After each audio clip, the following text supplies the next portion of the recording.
or check your seatbelt. Make sure it's securely mounted to the truck, free your frays or ribs. Make sure your latch is secured to the seat and your back is working properly. Then you do safety start. To do that, make sure the seat is in neutral. Depress the clutch pedal for safety, and now start it up. For safety reasons, release the clutch pedal very slowly. Then check your panel control gauges.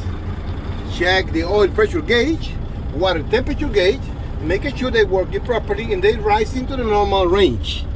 Making sure the voltmeter should be at 14 volts, means the alternator is charging properly. And also over here, check your air pressure gauges. Make sure between 120 to 140 psi, the air governor valve should cut out. And now just wait for the governor sound. The sound meter governor is working properly. Now we gotta do the air leak test. To do the air leak test, place the gear in first for safety, shut off the engine, turn your key back to on position, then release your brake, tractor, and you try the parking brakes.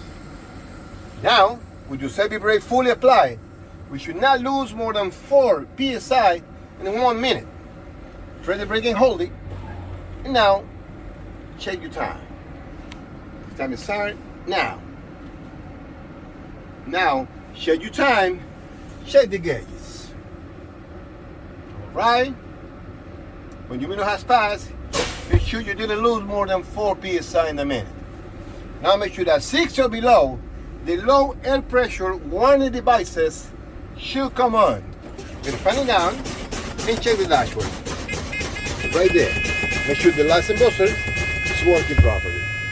Then keep pumping down to make sure between 40 to 20, the emergency brake should pop out.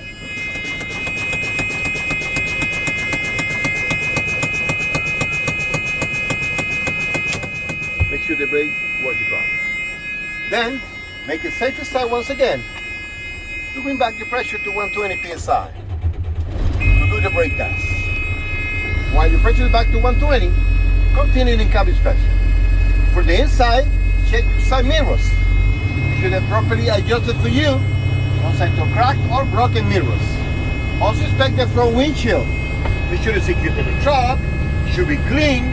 No signs of cracks or broken. And it's no illegal stickers obstructing your vision. Then you will check the windshield wipers.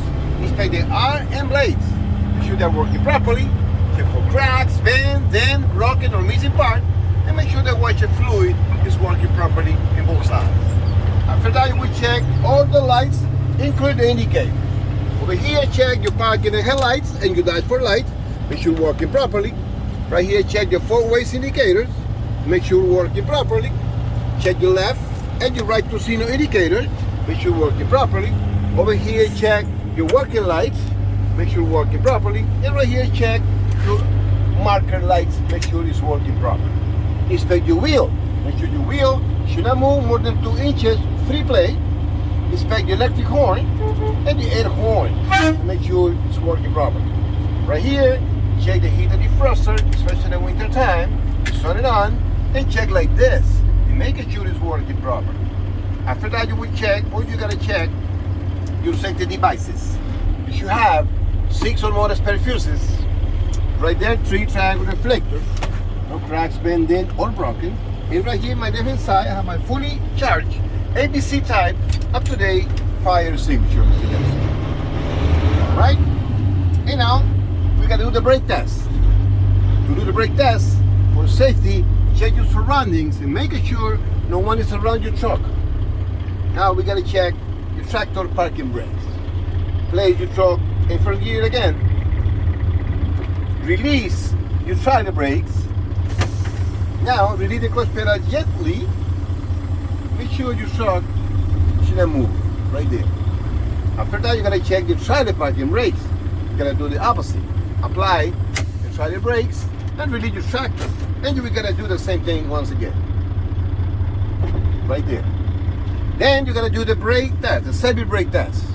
To check that, keep your truck in gear, release the parking brakes, then you gotta go forward about 5 miles per hour. Make sure when you stop, your wheel Should not move to the right or to the left, and also make sure you have no delays on your semi-brake pedal. Okay, here we go. 1, 2, 3. All right, make sure the semi-brake is working properly. Then, apply your brakes, set the gear in neutral, shut off the engine, and put the key in your pocket for safety reasons. Thank you for listening to it. Poco a poco lo vas, Yeah, ¿no?